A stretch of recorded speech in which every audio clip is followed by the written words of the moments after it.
Bonjour. Alors je vous ai parlé des corps subtils et on pourrait parler aussi des énergies subtiles.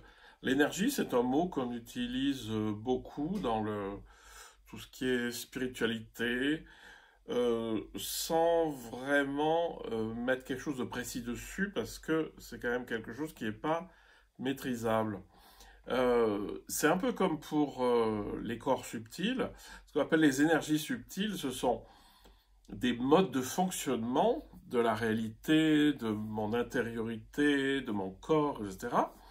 Et on les appelle des énergies par analogie, bien sûr, aux énergies qu'on connaît, c'est-à-dire électriques, magnétiques, gravitationnelles, et il n'y en a pas tant que ça. C'est par analogie, et c'est pas un problème, parce que on parle aussi dans le monde ancien, dans le monde antique, des énergies divines. Donc c'est quelque chose qui meut, qui déplace, qui fait avancer, qui transforme, etc. Donc pas de souci, il faut juste pas prendre ça pour quelque chose qui circule comme du magnétisme ou de l'électricité. Ce qui est important à bien euh, comprendre, c'est qu'il y a quand même quelque chose qu'on n'appelle pas vraiment énergie, mais qui souvent est désignée comme ça, c'est la conscience.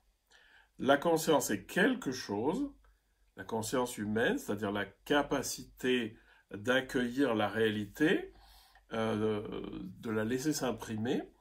La conscience, c'est pas une fabrication du cerveau comme on commence à bien le comprendre, parce qu'elle dépasse infiniment les capacités du cerveau, et puis surtout, on ne l'observe pas, on observe des conséquences de la conscience des choses dans le cerveau, mais il n'y a pas de siège de la conscience ni rien. Euh, Ce qui est intéressant, c'est que la conscience, ça, on pourrait vraiment, pour le coup, l'appeler une énergie, mais c'est une énergie qui n'est absolument pas mesurable, c'est une énergie qui sort complètement des énergies classiques.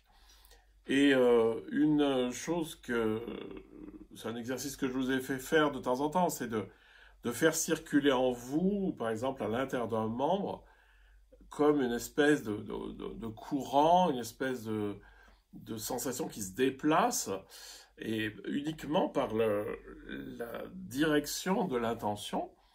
Et en fait, et que c'est tout à fait sensible, hein, euh, dans en médecine chinoise, on appelle ça le qi. Et ce qui est, je trouve intéressant, c'est qu'en fait, ça, c'est la conscience qui se déplace. Et donc, cette conscience a toujours un effet corporel, que ce soit de chaleur, de picotement, de pétillement, etc. C'est sensible. Donc ça, c'est quelque chose qui est vraiment de l'ordre d'une énergie euh, que l'on peut à la fois sentir et diriger. Et je pense que c'est ça le plus intéressant. Les énergies dont on parle et qui restent assez fumeuses, ben, c'est pas très opératif, on peut pas beaucoup en faire. Et c'est comme une boîte noire, c'est-à-dire, ben, voilà, là, il sort un mouvement de cette boîte noire, mais on ne sait pas. Et donc, on met tout dans la boîte noire en se disant, ben voilà, on ne sait pas ce qui se passe dedans, mais c'est ça qui agit. Et donc, il faut sortir un petit peu de la boîte noire, c'est-à-dire, il faut se dire, voilà, qu'est-ce que j'observe, hein, et qu'est-ce qui fonctionne, qu'est-ce qui change.